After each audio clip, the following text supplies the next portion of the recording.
और अब बात करते हैं न्यू इंडिया की विदेश नीति की, जो नई जरूर है लेकिन ये पहले से ज्यादा कठोर, ज्यादा आक्रामक, ज्यादा निर्णायक और दो टूक संदेश देने की नीति है। भारत ने संदेश दे दिया है कि अगर उसका अहित किया गया तो चीन को अंतर्राष्ट्रीय मंच से लेकर उसके घर तक घेरने की नीति तैयार कर ली गई है।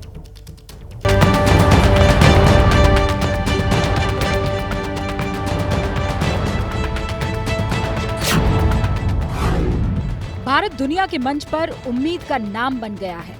विश्व शक्तियों के बीच संतुलन के नए समीकरणों को साध रहा है नया भारत। ये नरेंद्र मोदी की विदेश नीति का नमूना है। हाथ भी थामेंगे और जरूरत पड़ी तो आंख भी दिखाएंगे। नरेंद्र मोदी की राजनीति की पहचान है इवेंट, लेकिन उनके कुछ कदम बहुत साइलेंट होते हैं। इन दो तस्वीरों में चीन के साथ बात भी है, व्यवहार भी है और चीन की बदनीयती के खिलाफ हुंकार भी है। 6 जुलाई को प्रधानमंत्री नरेंद्र मोदी ने 2014 के बाद से दूसरी बार सार्वजनिक तौर पर दलाई लामा को जन्मदिन की बधाई दी। ये चीन की वन चाइना नीति को सीधी चुनौती है।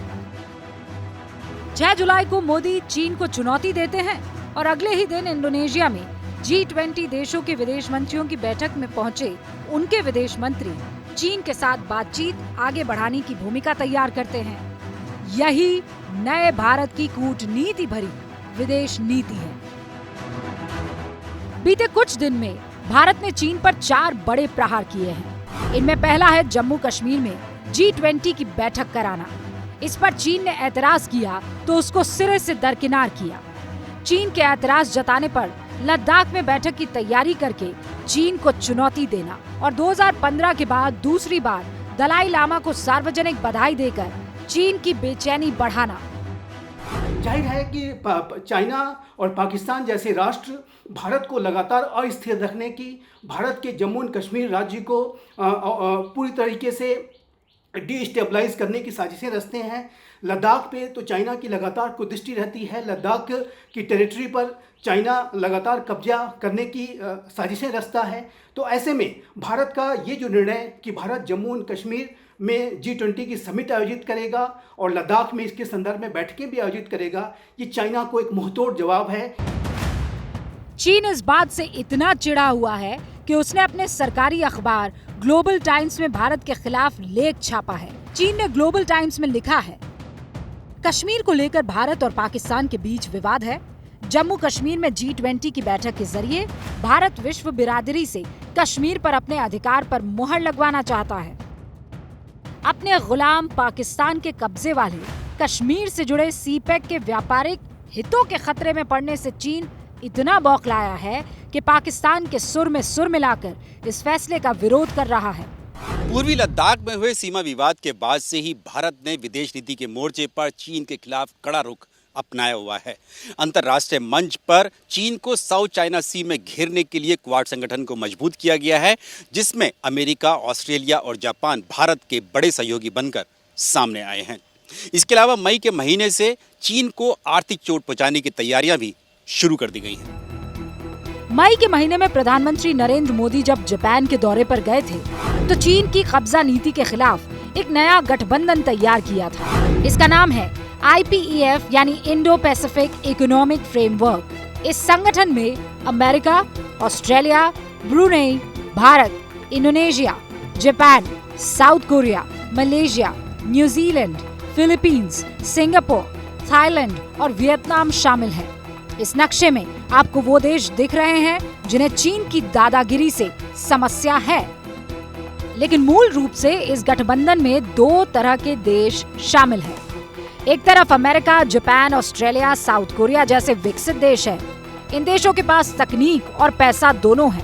दूसरी तरफ भारत, वियतनाम, इंडोनेशिया, मलेशिया और फिलीपींस जैसे विकासशील देश हैं, जिनके पास कम लागत में उत्पादन की क्षमता और बड़ा बाजार मौजूद है।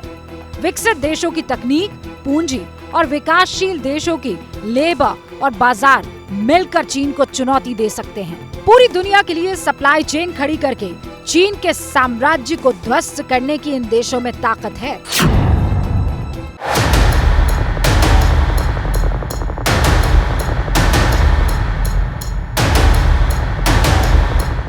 चीन ने दुनिया को महामारी की आग में झोंका, पूरी दुनिया में लॉकडाउन लगाकर आर्थिक युद्ध थोपा। इस संकट को दुनिया उसी वक्त समझ भी गई थी, लेकिन दुनिया की जरूरत का हर सामान बनाने वाले चीन की अनदेखी मुश्किल थी। अब चीन दुनिया के लिए सबसे बड़ा खतरा बन गया है। ये तस्दीक दुनिया की 2 बड़ी खुफिया एजेंसियां कर रही हैं।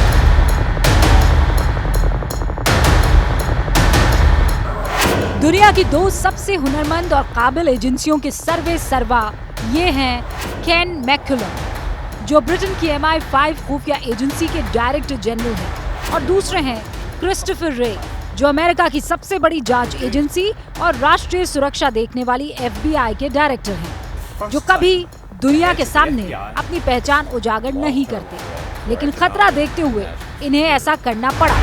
The most game-changing challenge we face comes from the Chinese Communist Party. It's covertly applying pressure across the globe. This might feel abstract, but it's real and it's pressing.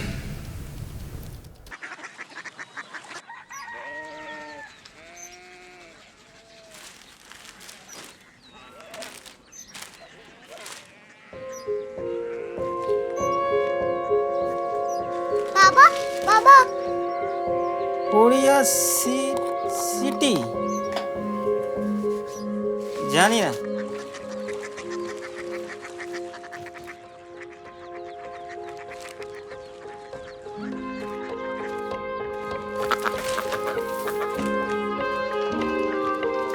Korea city? हाँ।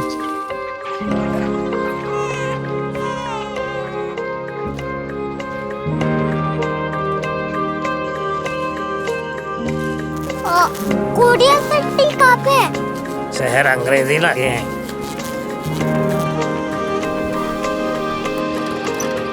Korea city.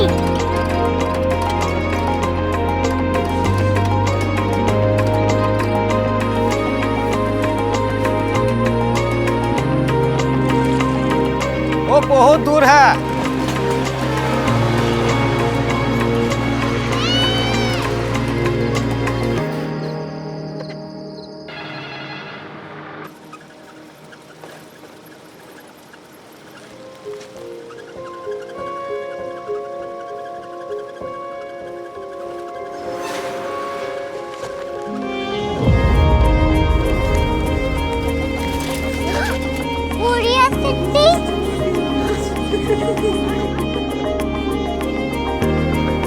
दुनिया को नहीं, कुछ लोग बड़े होते हैं। Korea city कहाँ है? प्रोफेसर साहब को पता होगा।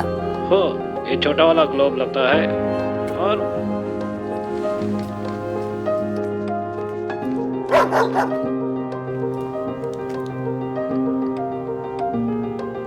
पता नहीं, मेरी बेटी से जाके मिल लो, शायद उसे मालूम हो।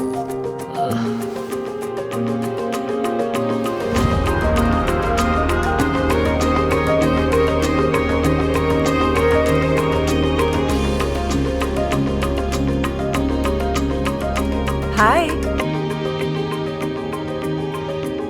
बाबा ने भेजा है।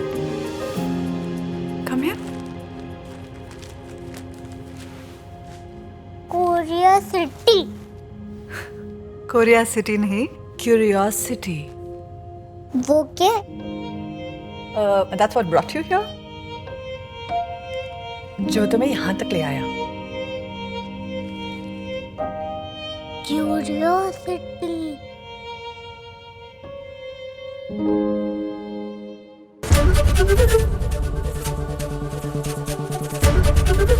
ABP न्यूज आपको रखे आगे।